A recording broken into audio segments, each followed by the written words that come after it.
The Vatican, FDR, and the Eternals are all on this day. Welcome back to On This Day. Today's date is November 5th, 2021. It is the 309th day of the year. There are 56 days left in 2021. It's the 45th Friday in the 45th week, and it's the 45th day of fall. We got 46 days till winter. It's a lot of 40s. If today's your birthday, your birthstone is a topaz. Today is National Jersey Day. On the first Friday in November, express your fandom for your favorite professional players on National Jersey Friday by wearing the team's jersey. Okay, so basically, if you're a big football fan here in the United States, this is kind of a thing where people wear their jerseys to work or whatever team they like, whatever football player they like, whatever. I think I got like 5 Cleveland Brown jerseys. One was sent to me by a subscriber named Brett. I had a female friend who thought it was ridiculous that people would buy jerseys from their favorite football team or whatever. They're all, what, do you think you're playing? Do you think you're a player or something like that? I'm all, no, not really. Why do you wear makeup? Do you think you're a runway model? I guess it does seem a little strange to an outsider who maybe doesn't like sports, people wearing the jerseys of their favorite player or whatever. It's just a thing we do, and a lot of times it brings you back. It's like a personal tradition that you have that reminds you of your youth or times with your family or something like that. There's usually a little history behind why someone likes a team and does things like wear their jerseys on Sundays. All right, let's see what else November 5th has given us. 1872, the women's suffrage in the United States. In defiance of the law, suffragette Susan B. Anthony votes for the first time and later is fined $100 for doing so. Some years later, they put her face on a coin, a short-lived coin. It was weird. It was just the size of a quarter almost, but it was worth $1, and people started getting them confused, and there's just this confusion going on with it. They should have made it like a hexagon or something like that so people knew. 1895, George B. Sheldon is granted the first U.S. patent for this new thing called an automobile. 1912, Woodrow Wilson is elected the 28th President of the United States, defeating incumbent William Howard Taft. 1916, the Everett Massacre takes place in Everett, Washington, as political differences lead to a shootout between the Industrial Workers of the World organizers and the local police. So what happened with this was you had the workers and then you had the Everett police and vigilantes that decided to help them put down this strike. Well, when the shootout happened, 2 deputies were killed on the police side, and there were some deputies, they called them worker deputies. I guess they were cops that came to the other side and decided to back the workers. Anyway, so 5 deaths on the worker side, 27 injured, and 75 arrested. On the Everett police vigilante side, there were 2 deaths and 20 injured. The 2 deaths were shot in the back by other deputies by mistake. Gotta watch that crossfire, gentlemen. 1925, secret agent Sidney Riley, the first super spy of the 20th century, is executed by the secret police of the Soviet Union. I guess he wasn't that good of a spy if they caught him and shot him, but he was the first super spy, they called him. 1940, Franklin D. Roosevelt, Delano Roosevelt, is the first and only president of the United States to be elected to a 3rd term. Yeah, you're not allowed to do that anymore. He died in office. That's how we got Harry S. Truman, in case you don't know. He was actually voted in for a 4th term, but he died in office. 1943, during World War II, the Vatican is bombed. Yeah, where the Pope lives.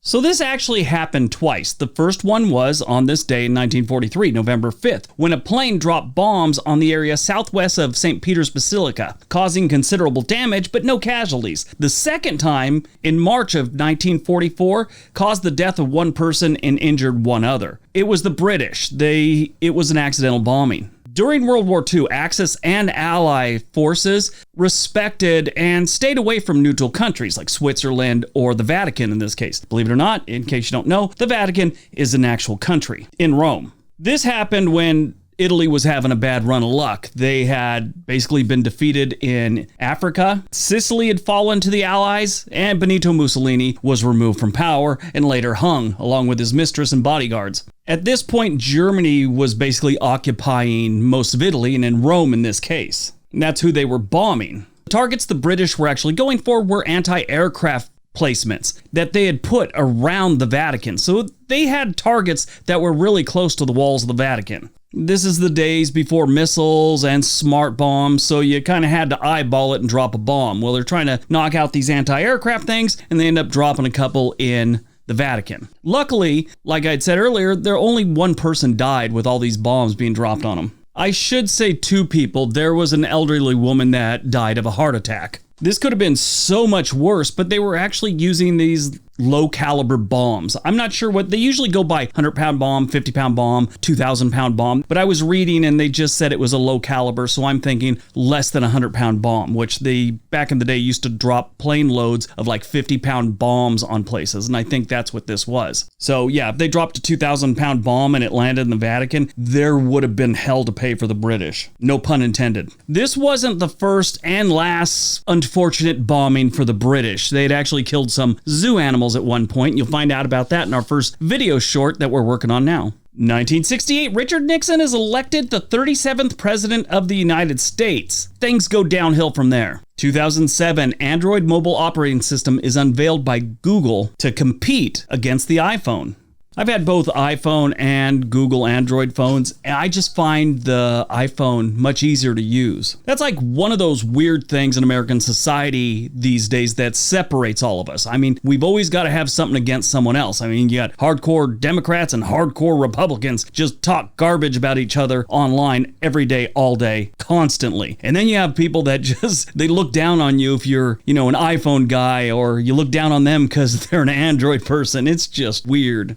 The comedian Dennis Miller one time said something along these lines, that human beings need to be against something. That's just how they identify themselves. If we were all the same color hair, same height, everything was the same, we would find a reason to dislike someone else. And then he gave some examples like, he turns to the left and not the right when someone calls his name. I hate people that turn to the left. Movies released on November 5th today. The Eternals. This is another Marvel movie. This is one of the comic books in Marvel that I just wasn't into. Never was. I don't even know if I'll go see this movie. I hear it's amazing for the people that went to the previews. I know some YouTubers that went to it. I hear it's really, really good. I've just never liked that comic. I probably won't go see it till it comes out like on Disney or something like that. But it's got Angelina Jolie, Selma Hayek, who I love, Kit Harington from Game of Thrones, Richard Madden, and Gemma Chan. A couple other people too, but those are the main ones. Born on November 5th, 1960, Tilda Swinton. She's a British actress who won the Academy Award for Best Supporting Actress for her role in the 2007 film Michael Clayton. If you've never seen that movie, it's got George Clooney. Great movie. Great movie. She also played the White Witch in the Chronicles of Narnia. She's also been in Snowpiercer, the Grand Budapest Hotel, Doctor Strange, which we just talked about yesterday, and Trainwreck.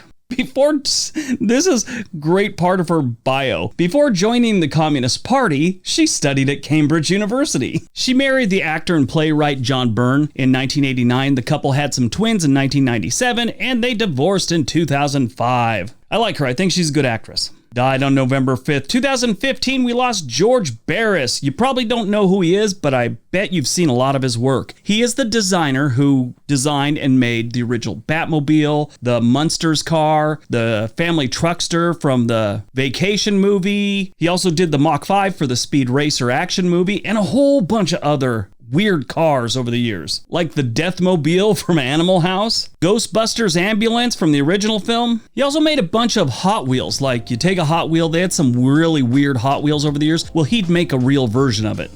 Very interesting gentleman. George Barris died in his sleep on November 5th, 2015, 15 days shy of his 90th birthday. All right, that's today's video. Hope you guys enjoyed it. Hope you got some information out of it. Now go out, have a productive day, and be nice to each other.